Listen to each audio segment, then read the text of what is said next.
you don't want to be known as an angry person. You don't want to be known as, well, here comes this guy who always has a chip on his shoulder.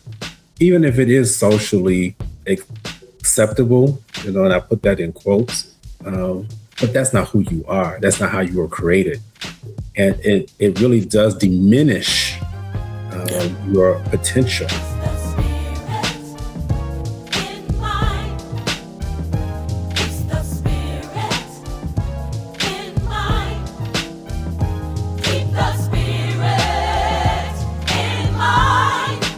Bishop, I was thinking, and I'm sure you can assist me here. I was thinking about just some people within the scriptures, who were men who may have been suffering in silence or maybe in public, with some mental health, disorders. I was thinking, what came to mind was the man who was a Nabal. Do I have that name right? Who ran into David's men and how mean he was.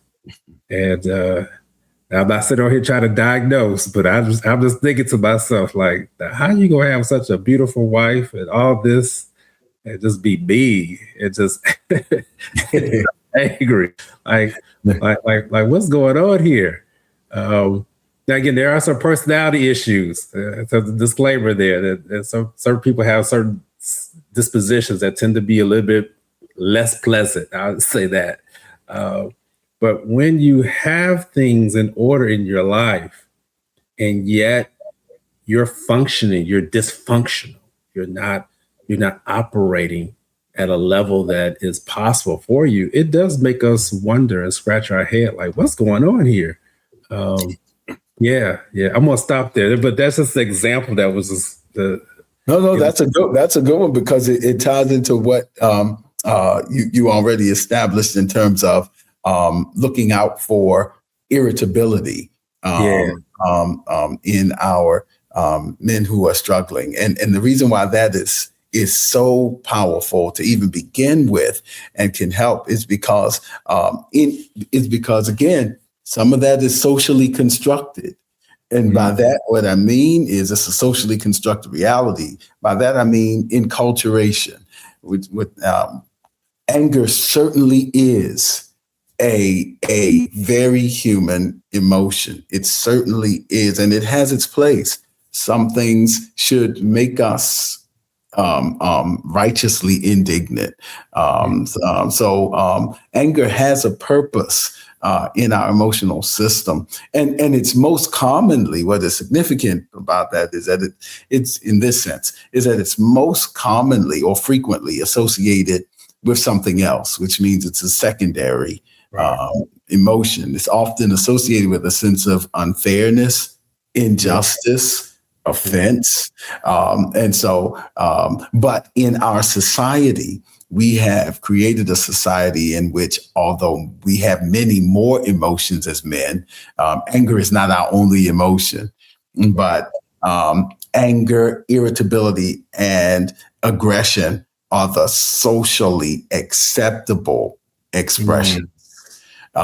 That's a socially constructed behavioral pattern. And so it's often socially acceptable. But beneath that are some other emotions and some other responses to some other conditions that make us feel more vulnerable. Like life seems unfair. I feel like I'm losing control. I feel like nobody is doing right by me. I'm not saying these things are true, but they're feelings. And this is how I'm feeling. And I'm responding to these, but the way I'm responding is by irritability. I feel vulnerable. I feel this. I feel this. I feel that. How can I express that? Well, the way that is socially acceptable and acceptable to me to defend myself. So oftentimes it can be covering up something. So our assignment becomes, how can we create safe places and how can we be instruments of help and hope, which begins by helping that angry person to go deeper and to look deeper. And that takes even some skill and patience and prayer with us so that we aren't responding to anger with offense, and then the anger, so, Right. so Perpetuated. we have to know our own stuff, what's going on, so that we, because the focus there is not to match anger for anger, but to go beneath the surface of anger and discover what is the root, because anger in that case is the fruit. And the question becomes, what's the root that is producing this fruit? This fruit. Wow. What is the root that's producing this fruit? Absolutely. Because if the root is diseased, the tree is going to be diseased. And anybody who knows anything about trees, once its roots are gone, it may look good on the outside. But all it takes is just one storm or one good wind, and that wind will knock that tree down. And we don't want that to happen. We don't want that to happen where our men end up destroying their lives, maybe physically or even emotionally. We'll just lift this up quickly as we are going to begin drawing to a close here, is that recognizing that depression is something that eats at the core of a person. It will eat at your core. It will eat at your inner man. It will eat at who you are. It will cause you to even lose your identity and purpose if it's not dealt with. You don't want to be known as an angry person. You don't want to be known as, well, here comes this guy who always has a chip on his shoulder. Even if it is socially acceptable, and I put that in quotes, but that's not who you are. That's not how you were created. And it really does diminish your potential. It even stops you, if we look at the definition, it stops you from being able to cope with the stresses of life appropriately. Right. And then you're not able to work productively and fruitfully. You're producing, but as Bishop just said, you're producing rotten fruit. Right. And you can't work well with others because everyone else is on eggshells, not knowing when you're about to snap, all of that. So it affects all of those characteristics of wellness there. Yeah. And then, of course, when it comes to contributions, they're less than what you're able to do. Even if you're able to make any, it's not what you are capable of doing. So we lift this up today because we don't want to see anybody, but in particular, we're reaching out to our Black men. We don't want to see them suffering. We want to see them flourishing. We want people to know that there's help, there's hope for you during this time. I just want to lift up that if you are in need of particular specific direct care services, reach out to us. Right now, I've been able to establish a practice where I'm allowed to bring in just Black males, and we'll be able to talk. I'll be able to provide those psychiatric services for you. I'm glad that I work for an organization that allows for me to be able to target Black men in particular, because we are in need of that. So reach out on social media, reach out to spiritandmindhealth@gmail.com. And that way we can hopefully provide those resources for you, but continue to listen to us too. This is very helpful for some people. It's therapeutic, Bishop. I've even heard where people have shared with me, and they're listening on their way to work, listening on their way to church or various other places where they're going, and just listening to this information will help to even resolve or reduce some of that anger or irritability that the person is going through. I'm gonna stop there.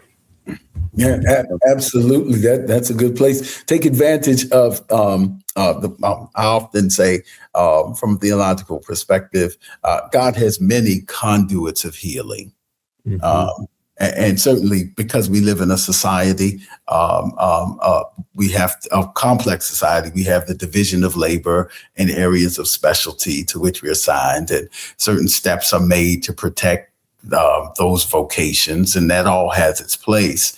But at the same time, it's important in doing that to understand that we don't really corner the market on healing. God is the healer. He's Jehovah Rapha, and he has many conduits of healing. That's not to this. And I want to encourage us to take advantage of all of them.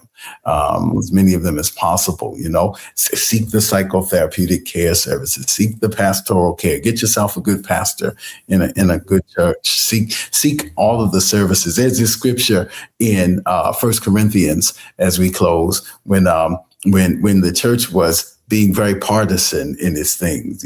I'm all team Paul, I'm all team Apollos. And Paul said, you're really missing the really best part, because all things are yours. You take advantage of what God has gifted through Paul and what God has gifted through Apollos. And by being partisan, you're really denying yourself full coverage. Hey, talk to a friend. And if that persists and it's a little more serious, and then if the friend hears it, hey, be in a place to say, hey, I think you need to talk to when's the last time you called the mental health professional? And when's the last time you went to church? When's the last time you participated in positive community? We have to help each other through all of these moments. You never know. You might just be giving someone the help and the hope that intervenes at a critical time in their lives. So take advantage of all of the conduits of healing that God has made available. Absolutely. Thank you. Wow. I love that word, conduit. I always think about how electricity is things are flowing through. Absolutely. Yeah.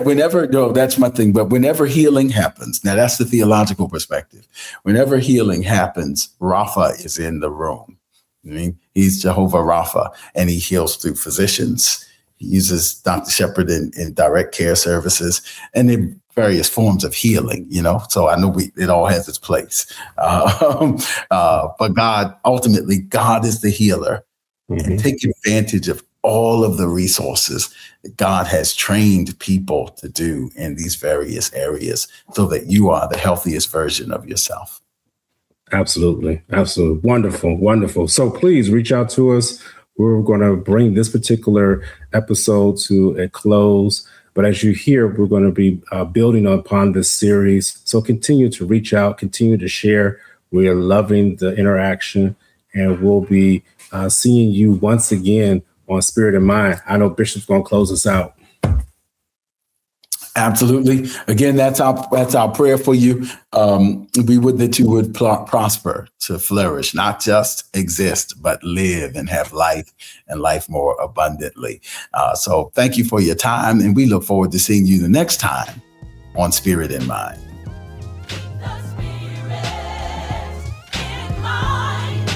Don't forget to follow us on social media.